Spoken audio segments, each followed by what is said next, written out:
Hi, I'm Chris Glenn. I'm an Australian-born radio DJ, TV personality, helicopter pilot, and I guess you could also say a Japanese freak. I've been living in Japan for nearly 20 years now, and I'd like to welcome you to the Jay-Z Special Report. Thank you. Thank you for coming. Thank you for having me. Yeah.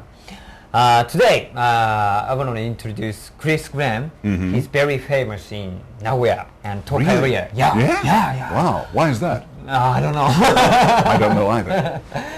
As you see,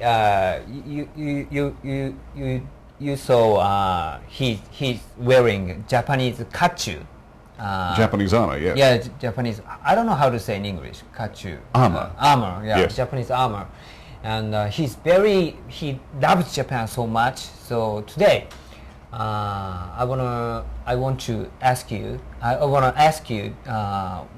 Why do you love Japan so much? First of all, why do I love Japan so much? I guess it's because it's so different from every other country in the world. Japan is so unique. And that's one of the reasons why I came here, first of all, because it's so different. What's so unique? What's so unique? Well, the language is unique. The customs are unique. The history. Japanese people are unique. The way they think, the way they talk. The food is unique. You don't find food like Japanese food anywhere else in the world.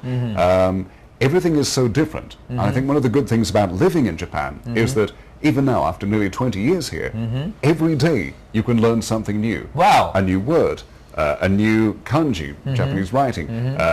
You can learn a new historical or cultural difference. And that's sort of shigeki. You forgot English for it. Yeah, I can't remember English. This is difficult for me. I don't usually use English. Shigeki. Shigeki. 刺激なんだっけな。僕も今出てこないぞ。誰か知ってますか? Okay. Okay, let's ask Google. We'll get back to that. We'll get back to that one later. Yeah, we'll fix it. Shigeki. なんだっけ? Inspiration. Inspiration. Yeah, inspiration. No, not inspiration. No, it's not inspiration. Well, I'll get back to you on that one anyway. I can't remember English. This is too difficult. We'll look it up in a few minutes. Yeah. 毎回続きましょう。はい。 Stimulation. Stimulation. There you go. Yeah, that stimulation, daily fresh stimulation, means that my life here in Japan is every day coming up with something new. So that's what's unique about Japan. Why? First of all, why did you come to Japan? Okay. Well, first of all, this is going to take about 4 hours to explain, but Okay. As a child, my grandfather often spoke about Japan. Why? Well, because during the war, Australia and Japan were enemies. And Australia fought against Japan during the war. My grandfather was, of course, one of the soldiers fighting Japan. Really? But once the war ended, unlike many other foreigners, English, American, and Australian former soldiers, my grandfather forgave the Japanese. Oh, really? He found that, okay, during wartime we were enemies, but the war's over now. So there's no reason not to be friends. And during the early 70s, he came and stayed in Japan for about a month. Just as a tour, as a holiday. And I think that influence of hearing about this interesting country, this beautiful country called Japan, and then later writing reports at school about Japan, finally sort of led me to think, well, gee, to make life interesting, it'd be good to live somewhere else for a change. And so when I was about 15 or so, I applied to become a Rotary exchange student. And when? That was 1984. So I came here in 1985, first of all, when I was 16 years old. And the reason I came to Japan was because it is so different. I mean, everything is different. The food, and as I said, the religions, the language, the challenge of being able to live and survive in Japan was great. And so that's why I came to Japan. Did you learn Japanese before you come to Japan? No? No. I came here knowing 5 words. Wow. What's 5 words? Konnichiwa. Konnichiwa. Hello. Sayonara. Goodbye. I knew Mitsubishi. Mitsubishi? Yeah, Mitsubishi. Why Mitsubishi? Well, because in my hometown there was a Mitsubishi factory. Oh, really? Yeah, it's closed now. It closed about 2 years ago, unfortunately. Never mind. What else did I know? Arigato. Thank you. Yeah. Yes, and inu. Inu? Inu. Why? Dog. Why dog? Well, a friend of mine, his father was a member of the Australian division of the GHQ, the occupation forces that came to Japan after the war. And he said, well, Chris, you're going to Japan. If they serve you some food and they say that's inu, don't eat it. I said, why? What's inu? And he said, dog. Yeah. I thought, why? Japanese people eat dog, do they? No. No. I found out later, of course, that was completely different. No. But yeah, that's why I knew the word dog, because he warned me against eating anything called inu. I guess that includes hot dog too, doesn't it? Atsu inu. Yeah. Hot dog, yeah. Okay. So after you come to Japan, Yes. Where do you live? Okay, when I first came here, here's the funny thing. I expected to come to the Tokai area, around the Nagoya region. The reason being is that all of the people from my area who had become exchange students had all come here to central Japan. And so I studied up about central Japan, Nagoya and Aichi Prefecture and Gifu and Mie and Shizuoka. And I thought, this is fantastic. This is the homeland of the samurai. Yeah. There were battles here and there were castles here and all sorts of interesting things. Yeah. And so eventually, when it came time to find out where in Japan I was going, there were 5 students from South Australia, my hometown, who were going to Japan. 4 girls and myself. And the girls, they were going to Gifu, Tokai Chiho, Tokai area, good, yeah, and Nagoya, and Shizuoka, and nearby. And I'm thinking, great. And Chris, you're going to Sapporo. Oh. Huh? Sapporo, up north, Hokkaido, where it's cold. Yeah. I'm with the 1972 Winter Olympics. No! I hate the cold. But anyway, I went to Sapporo for a year. And, for 1 year, yeah. And the funny thing was that when I was there, my first host father, his friend lived in Nagoya. And his friend and his friend's daughter were involved in the Eiketsugyuretsu, which is the parade of the 3 unifiers, big Nagoya festival here. He played the part of Tokugawa Ieyasu, and his daughter was Miss Nagoya. Oh, really? So, as father and daughter, they appeared in the parade. And so they made a huge, like a special photo book commemorating their participation. And they sent one of those books to my host father. And I looked at this book, and there's Nagoya Castle. Yeah. And there's this huge parade of samurai. And, I wanted to go to Nagoya. This is where I wanted to be. And I always thought, if I ever get the chance, I want to live in Nagoya. By the way, why do you love samurai so much? Well, when did it start? That started probably properly about 25 years ago, 26 years ago, when I was an exchange student. I was interested in the samurai, and I'd seen a few samurai movies, but it wasn't until I actually started to study the samurai properly that I really got into it. And again, the samurai are completely different from any other warrior in the world. Their armor is unique. It's so much easier to wear, and it's much more colorful than the knights of Europe. Japanese swords. You know, throughout history there are so many different types of swords and blade weapons, but the best, without a doubt, is the Japanese katana. So for that reason, I guess finding out about Japan, knowing more about it, led me to fall deeper in love with Japan and the samurai history and culture. So without except armor, samurai spirit is I like samurai spirit. Yes. How about you? Oh, very much so. Very much so. To take it to the extreme, I'm a member of the Japan Armor and Weapons Research and Preservation Society, Nihon Kachubugu Kenkyu Hozonkai. It's a long name, isn't it? You try saying that quickly 3 times. So basically, myself and other members immerse ourselves. We go as deep as we can into the samurai culture and history. And where possible, we try and maintain the samurai customs. We try and preserve it because unfortunately at the moment Japanese people don't remember or really don't care about their own history and culture. Sorry. That's the way it is, I guess. You know, the grass is always green on the other side, isn't it? People tend to forget that, you know, their own area has so many wonderful things to look at, to see, to do, to experience, and a long history as well. I see. So I want to ask you, why do you love Japanese history so much? Again, because it's so unique. I mean, that's one of the good things about Japan. It has such a long history and a deep culture. And of course, as time goes on, that culture slowly changes. And as history evolved, the culture changed with it. And I think that's what I like the best about it. There are so many differences, and there's so much to learn, so much to really get your teeth into. Compared to your home country, what's so different? What's so different? Well, okay. How long is Japan's history? 2,000? Over 2,000 years, well over 2,000, closer to 3, maybe 4,000 years. What's Australia's history? Well, since Europeans came to Australia, it's what, 230 years? Prior to that, the Aborigines lived in the country. It's a very, very old country, but there's no history to it, unfortunately. The Aborigines never wrote down their history. Their stories were passed on from father to son.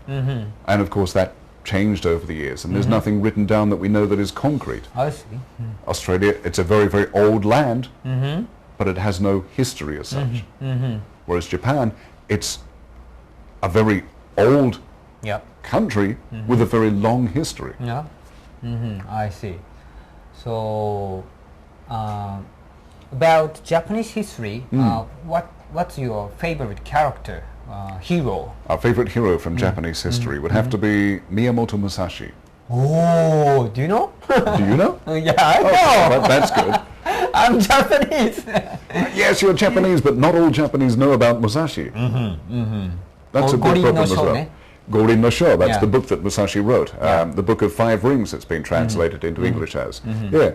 That, as a book in itself, I've got probably, what, maybe 8 or 9 copies of that book. Wow! Yeah. And reading that book, it's very difficult to understand. But if you look behind what Musashi's writing, it's not just a way of strategy, but a way of life. You can use it in business, like you run your business. Power Studio, for example. You can use the information in that to make Power Studio a stronger company. You could use it for the Jay-Z special report to make it stronger, better. Sounds like the $6 million man, doesn't it? So please explain Miyamoto Musashi for the audience. Okay. Very basically, Miyamoto Musashi was a samurai back in the late 1500s, early 1600s.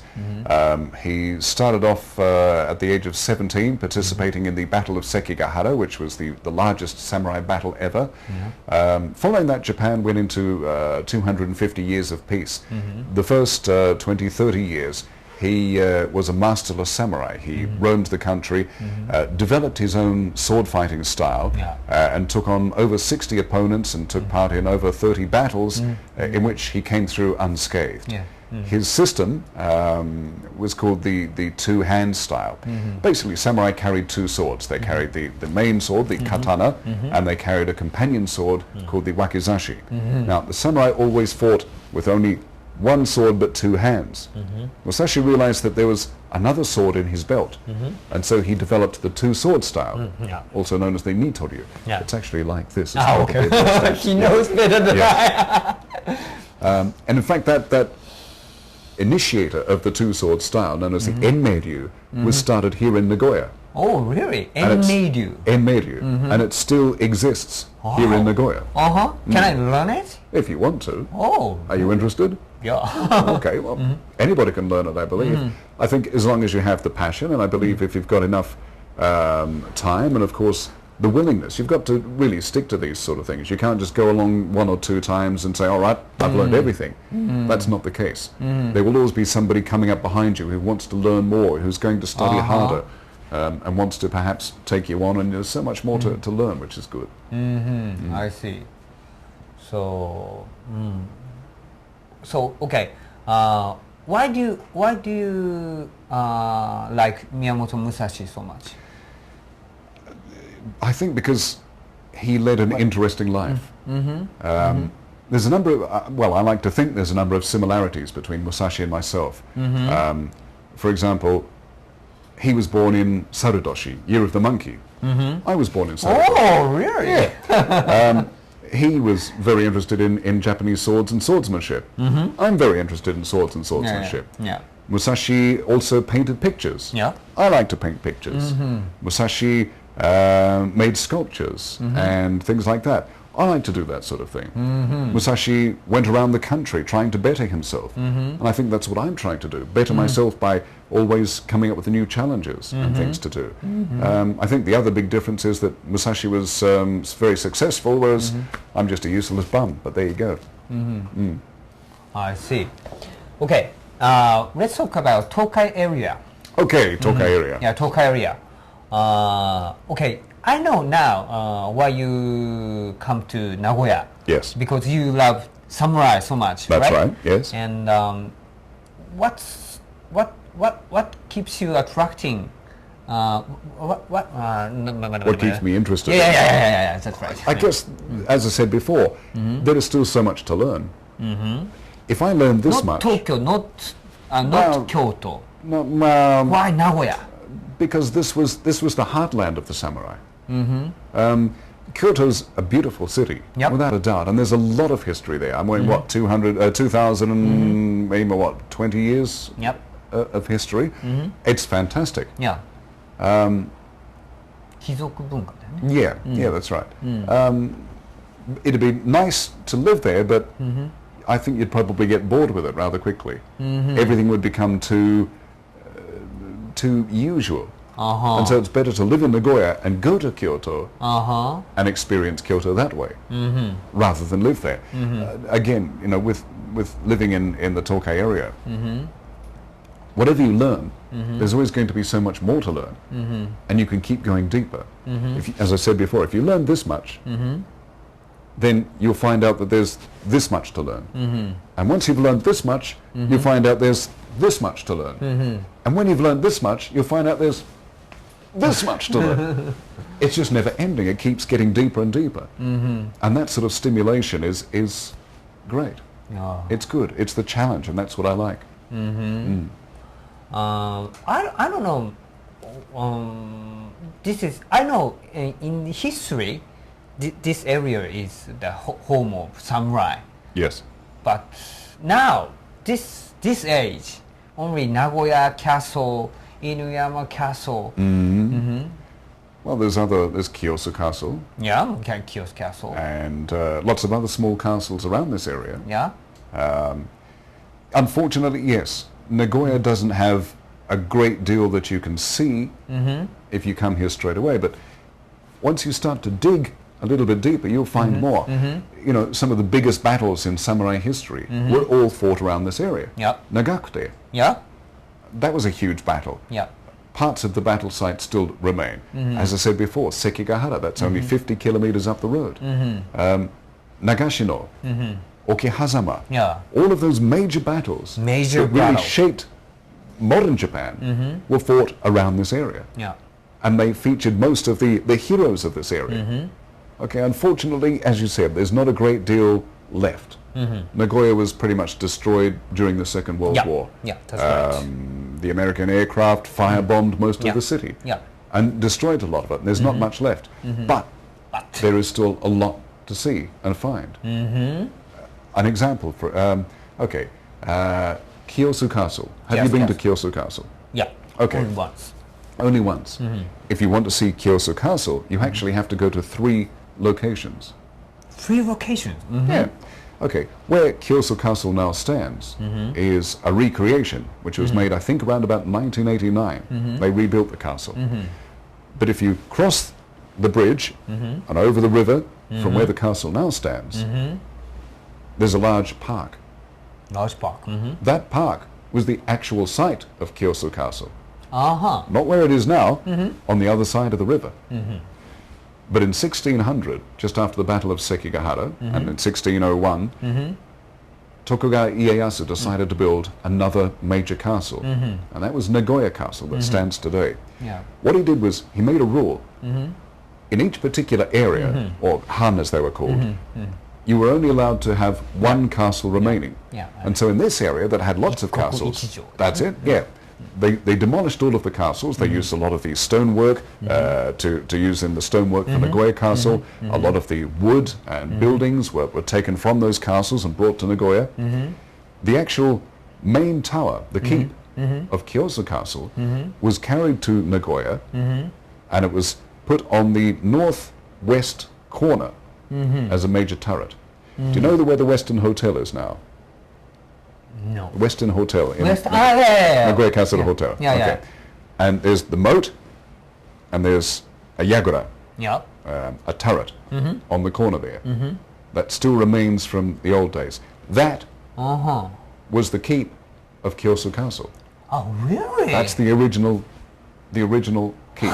I didn't know that. You didn't know? Not many people do know. But by looking into these things and finding things, you'll find that really, even though a lot of it was destroyed in Nagoya, there is still a lot to see. And at least we know where things were and where things happened. And so by going to those places, you can learn so much more. I see. Now I know, because you know much about Japanese history, you can enjoy Nagoya. That's right, yeah. Give me the hint to enjoy Nagoya more. Okay, again, it's as you said, looking into the history, learning something, and then when you know something about somewhere, then you have more of an interest and more of an appreciation. And by going to these places, you can think, okay, well, this is where, I don't know, Nobunaga fought with whoever. And by going there, you can think, gee, you know, Nobunaga stood here. And maybe because this is Kyoso Castle, Hideyoshi might have stood here. And of course, Fukushima Masanori and all of these famous samurai, they all came here. Yeah. You can feel the history. You can appreciate it so much more. And by going to these places, having a bit of an idea about them, anything else you learn becomes so much more enjoyable. I see. For the beginners, what do you think the good book or good movie or to start? That's difficult, isn't it? Yeah. I know that. But even for Japanese, I'm Japanese, but I don't know. Yeah? Yeah, I'm Japanese. Really? Yeah. Speaking English, aren't you? No. I don't know much about. As you know, I love Japanese history, and I took good score on Japanese history at my high school. So I know. I think I know Japanese history, but not like you. It's not like you. So your knowledge is so deep, and your curiosity is so deep. So I'm what's called an otaku. Yeah. Otaku. A Japanese history freak, nerd, Nerd. geek, whatever. Okay, really to study, that's difficult. There aren't really many the audience is a starter, right? There are some good guidebooks out at the moment, and thankfully at the moment there's a bit of a history boom in Japan. So there are some good guidebooks coming out, but nothing in English, unfortunately. I see. Japanese people don't appeal about Japan in English, right? So not enough. Yeah, not enough. Not enough. Yeah. And I guess one of the problems is that you know, Japan it's a relatively large country, and again, having such a long history, where do you start? How far can you go back? I mean, even in this area, you know, Jomon Jidai. Yeah. That's back right. when you know the Japanese were living in small wicker huts. Yeah. The history goes back. You do that very well. Could you do that again, please? No. One more time. Come on, one more time. Okay, yeah, something like that. I don't think the Jomon people really did that. But, fake. Okay, fake Jomon Jidai. There you go. I mean, you can go back as far as the Jomon Jidai, and there are places around this area that you can still see where they used to live, and there are like shell mounds and things like that remain. It's so long a history and so deep that where do you start? I guess it depends on what people want to see. Yeah. Samurai is a good start to know Nagoya, Aichi area. Yeah. Well, most of the famous samurai were born in this area. Yeah, that's right. grew up or fought and often died in, or most of them died in this area too. Yeah. So yeah, I guess the thing to do is perhaps we should put together a website and let people see what's available in this region, see how many heroes were born here, and sort of tell people about those heroes. Talk about the battle sites of this area and explain how they happened, why they happened, and put it up on the internet so that people can look at it and think, okay, I want to see that. I want to see where he was born. I want to see where this guy was buried. I want to see where he fought, where he lived, where he built castles. And that way people will come here and maybe have a deeper appreciation of Japan. Especially Oda Nobunaga, Toyotomi Hideyoshi, Tokugawa Ieyasu. Yes. 3 heroes, right? The 3 heroes, yeah. Yeah. Who's your hero out of those 3? Nobunaga. Nobunaga. Why Nobunaga? He's I don't know, 革命家ってなんて言ったらいいのかな? Revolutionist. Yeah, revolutionist, I guess, in a way, yeah. Well, revolutionist, I guess, what would you call him? A reformer. A reformer, yeah, reformer. Basically, he saw that the country had been divided into warring states, and that the civil war had gone on for long enough. He figured that by himself taking the country and ruling the country himself, he would stop all the wars. And so he basically fought not just to fight, but to take control of the country. Fighting once to end all wars was his plan. Okay. He was, as a strategist and a militarist, he was brilliant. Yeah, that's right. He pretty much invented the machine gun. He invented most of the battlefield strategies. He was very, very clever. Yeah. So I think Nobunaga is a good start for people overseas to learn samurai history. Do you think so? I think so, yeah. Yeah, I mean, Nobunaga had a very interesting life. Yeah. He was, as I said, a brilliant samurai. He was very, very powerful, had an interesting life, and died a rather gruesome death. But betrayal. Yeah, he was betrayed by one of his generals. Start talking about that, I mean, we're going to stop. Okay. I don't know how to say Tenkabito in English. Oda Nobunaga, Toyotomi Hideyoshi, Tokugawa Ieyasu, or Tenkabito. Yes. Below heaven. Yeah. I can't think in English. This has been difficult enough trying to get this much English out. Like yourself, we live in Japanese style lifestyles. I don't use English much. None of my staff speak English. I don't use it for work. So, how about you? Three heroes. Who's your favorite? It's interesting. Nobunaga, I think, is easy to admire because of all that he achieved and his strength. Of course, he was a military genius. He was very strong and very clever. On the other hand, there was Tokugawa Ieyasu, who was born into a famous warlord family. He was very powerful militarily. He was very lucky. He ended up ruling the nation finally.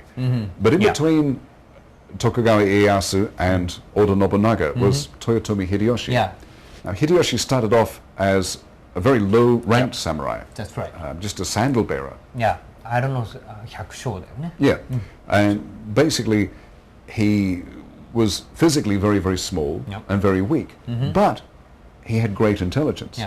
Instead of using his power to increase his standing, he used his intelligence and worked his way up to become one of Oda Nobunaga's main generals. And when Nobunaga was killed by another one of his generals, who turned traitor, Toyotomi Hideyoshi managed to take control of what Nobunaga had started to do, and then started to unify the country himself. What happened was, when Toyotomi Hideyoshi died, the country was again broken into disunity, and it was Tokugawa Ieyasu who was actually one of the instigators of the return to civil war. So basically, he was Tokugawa Ieyasu could be listed as a traitor and the main cause of starting war again to take power for himself. Yeah. For that reason, he's very clever for having done that and achieved that. Nobunaga, I admire for having started it, but I think Toyotomi Hideyoshi for using just intelligence to get as high as he did. Yeah. That, I think, is admirable. Ah, I see. If you go to Nagoya Shinkansen terminal, you will see Taiko Dori, right? Taiko Dori, on the other side of Nagoya Station, yes. Taiko means Toyotomi Hideyoshi, right? That was his nickname, I guess you could say. Yes, that's right. Please visit Nagoya. Yes. Yeah. Do you know the episode of Waraji? Yes. He won. That's right. The story is that basically, as a sandal bearer, Toyotomi Hideyoshi got himself as close as he could to Oda Nobunaga.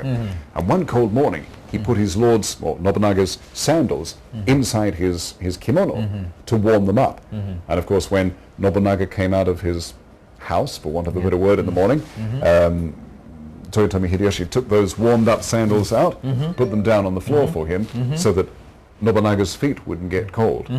And that Nobunaga admired. Yeah. He thought, okay, that's showing loyalty, that's showing a bit of intelligence. Yeah. And because of that, he was elevated in position. Yeah. And from there on, every task that he was given, he did very, very well. And of course, that kept giving him a better position and putting him in better light and better stead with Nobunaga, until he managed to get to the stage of a captain and then later general, and of course took over when Nobunaga was killed. Yeah, I know. In this episode, you will what's omotenashi?